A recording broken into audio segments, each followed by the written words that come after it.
Hey everyone, good to see you all again. Just about a year ago, I bought the DJI Osmo Pocket and I've been using it weekly since then. In this video, I want to talk about what is good about this camera, what isn't as great, and who is it for. Let's jump right into it.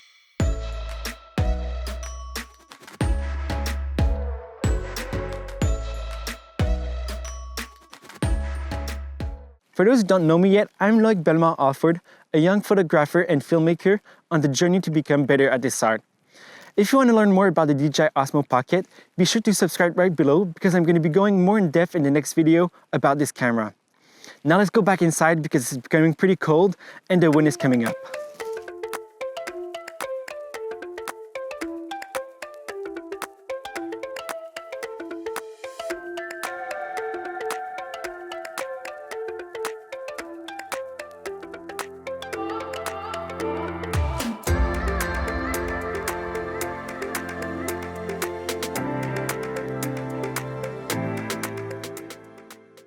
My favorite thing about this camera is how small it is. Like the name indicates, it's meant to be in your pocket so you can bring it with you wherever you go. Another thing I like about the camera is how easy it is to use. So you simply press this button to power it up, and just a few seconds later you're ready to shoot by pressing this button. Now you're recording. If you want to change your shooting mode, it's simply one swipe away, so you can come on the side here and change your shooting mode. If you want to access the more advanced settings, it's also super easy. Press the screen here and you have access to all your more advanced settings. And this is great because you don't want to be losing time in the field when you need to change the more advanced settings or when you want to change the shooting mode. Another great thing about the camera is the build quality. I actually dropped it a few times on concrete and also dropped it in the snow a few times today, and it came out perfectly okay. One thing that happened is that the lens got scratched in my pocket with my keys, so I would highly suggest buying a PGY Tech cover to put on top of the lens to protect it when it's in your pocket or somewhere else. I'm going to put the link for this cover in the description down below. I will be releasing a video about the must-have accessories for the DJI Osmo Pocket, so be sure to subscribe below if it's something that interests you. The thing I appreciate a lot about this camera is the app that comes with it. So there's actually a few different ways you can connect to it. You can use the little plug to plug it in, you can use the wire, and you can also use the wireless module like I'm doing right now. The wireless module is great here because you can control the camera wirelessly, so you can control pan and tilt of the camera. You can have access to more advanced settings, so here I have zebra on, I also have grid lines, and you can access all the different shooting modes from here. There's another thing that I really like about the app, and it's the active track functionality. So here, if I draw a rectangle around my face, it's actually going to start tracking my face, and if I move around my face, it's going to be following my face around. And this is a really handy feature when you're filming yourself, because you can simply draw the rectangle around, and you can have the camera move with you. So this is actually something I'm going to be using in the B-roll of this video, where I just walk around, and the camera follows me automatically.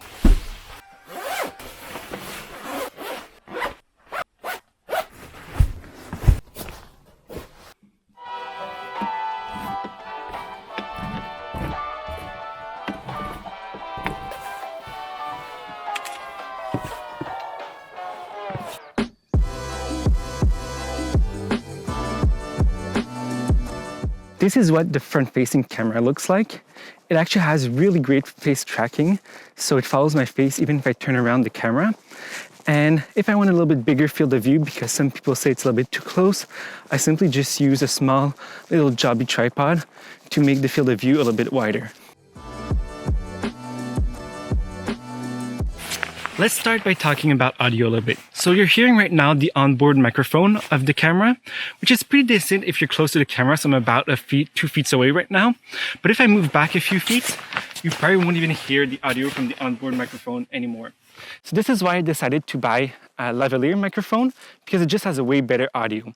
I really hope in the next generation they're gonna have better audio on board, because that's one of the features that's really annoying, having to have a second microphone all the time.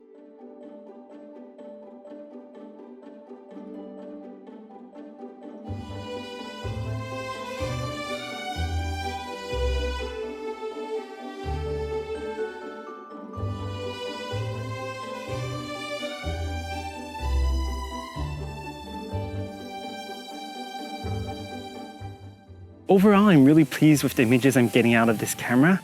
The images are sharp and detailed, the colors are natural, and the gimbal does a good job at smoothing the shots. If you want to get more cinematic result, I would highly suggest getting ND filters and using the D-Cine-like picture profile. Stay tuned for a video where I'm going to give more tips and tricks to use this camera. Also look at the nice background I have right behind here.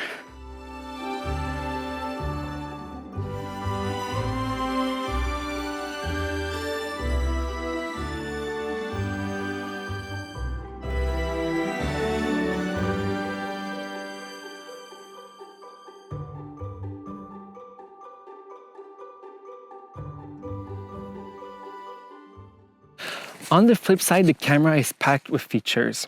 So there's 4K up to 60 frames per second, there's time lapses, motion lapses, hyperlapses, slow motion, and much more. I'm probably going to do another video to talk about the details of these modes because there's so many to cover. Here is a small motion lapse I captured yesterday.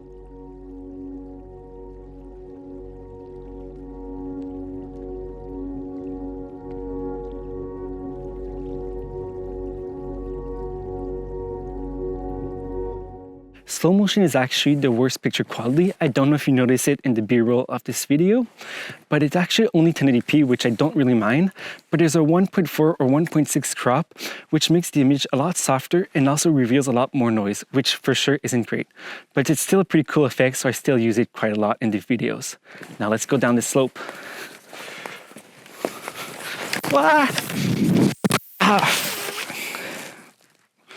Oops. You call me a saint, but you know I'm a stranger, all willing and able to do what you want.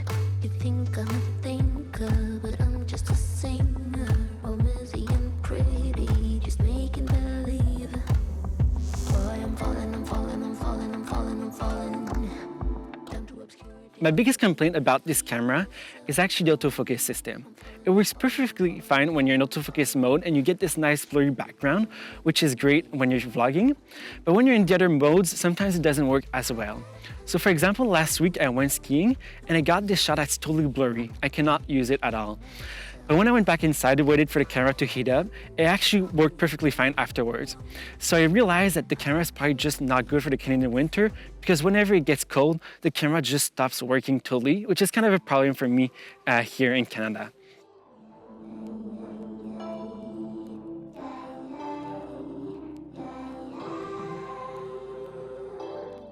Oh, you look worried, and maybe you should be, 'cause this is a warning that I'm throwing out, 'cause I'm the worst. Another thing I like about this camera are the freaking firmware updates. So just a few weeks after they launched the camera, they added support for 24 frames per second and also manual exposure control on the camera. In the middle of the summer, they added a hyperlapse, and just a few weeks ago, they added the support for unofficial lenses. This is really rare that a camera company updates that much the camera during the first year. And they always update the camera based on the feedback that people give them, which is really great from a camera company.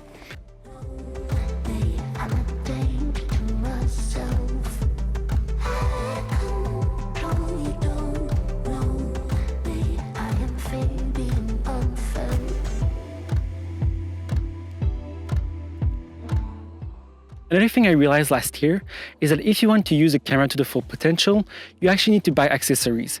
And the accessories can add up really quickly and cost as much as a camera in the end. So this is one thing to keep in mind if you're thinking of buying the DJI Osmo Pocket.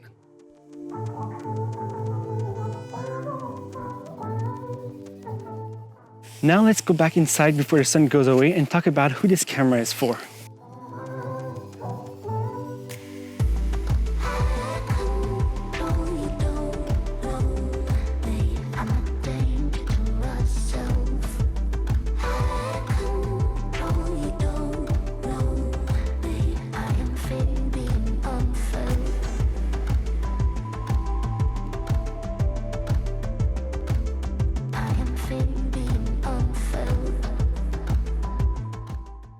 The sun is gone, so it's a great occasion to test the low light performances of the camera. It's actually pretty decent for the type of camera with a tiny sensor. There's a lot of noise and that's to be expected, but it's still usable footage, which is pretty good. But the one thing to keep in mind is that the autofocus is going to stop working at a certain point. It just cannot focus without enough light as any other autofocus system. Now, who is this camera for? Let's start by talking about who shouldn't buy this camera. If you're looking for the best image quality or the best low light performances, I would suggest sticking with something like a mirrorless or a DSLR camera. Also, it doesn't have a fourth axis on the gimbal, so it's not the best gimbal out there because when you're walking around, it's going to move a little bit and it's actually going to make the image move up and down a little bit also. If you primarily want to shoot sports, I would recommend sticking with action cameras like the GoPro and the Osmo Action. With that being said, it's still possible to get great results out of this camera, and when I went to Whistler for the first time, I used it to capture my memories.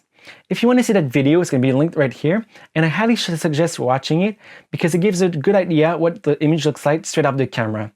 I didn't use any accessories during that day, so it was just the camera like this without anything on it, and I didn't apply any color correction in post-processing. I would recommend buying this camera if you want to get better video quality than what your smartphone offers, but still want to have a nice portable size. But I personally think this camera is best for people that want to start vlogging. The small form factor makes it less awkward to use in public places. The front-facing camera with tracking makes it dead simple to capture yourself, and the advanced features like Active Track make it better to get cinematic shots. I have been using the DJI Osmo Pocket as my main vlogging camera for the last year, and also brought it along every trip and adventure. You need to know the shortcomings of the camera, but once you get to know them, it's actually a really good camera and you can get really good results out of it.